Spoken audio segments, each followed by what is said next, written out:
来看这中国快艇并船造成2个人死亡的意外，海巡署昨下晡是第8届甲家属来协商，传出中国代表是要求这个遗体甲渔船全部拢爱送回去中国，也毋过咱的海巡署无法度接受，所以目前这协商还未有共识。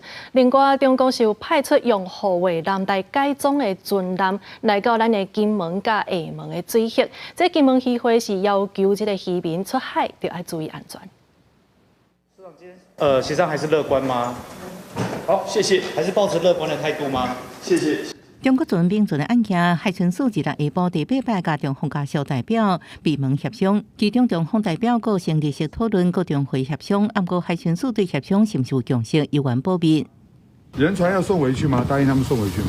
谢谢。好，各位辛苦了。 传出一个中方代表要求遗体甲渔船斗阵送回中国，不过海巡署无法度接受，双方协商破裂。马上中国海警就宣布加强执法，搁派出053H 导弹护卫舰改装的舷号自治控制东头舰进驻金门水域。不止公布，甲咱海巡艇斗阵的画面，要中国海警注意相片的画面加大施压。 港口渔民整理渔船，不过甲以前其实需要紧张的气氛。金门渔会特别呼吁渔民出海爱注意安全。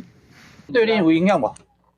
无影响，最近无错了对吧？无人冲去啊，无人的声音啊，讲生意话。协同当地的移民代表在关心这件事情，也请他们向各位出海的朋友。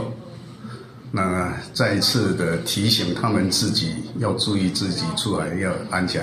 针对死者的家属关心遗体的专家，金门地检署表示，若家属对遗体有意见，爱解剖了后才能发回。专家是证物随时有调查甲监视需求，也搁未用发回。不过，就伫这紧张的时阵，国民党副主席夏立言日后率团访问中国，讲有机会会向家属表达哀悼。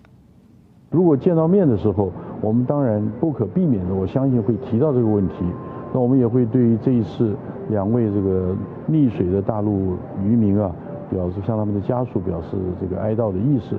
同时呢，我们也会希望啊，这个两岸呢要能够把这个敌意啊，这个螺旋不要让它不断的上升。 伊强调，行政部安排见中国官员，不过若中方安排会客随主便，不过立会质疑风中时机，爱向中国发声支持台湾政办。记者综合报道。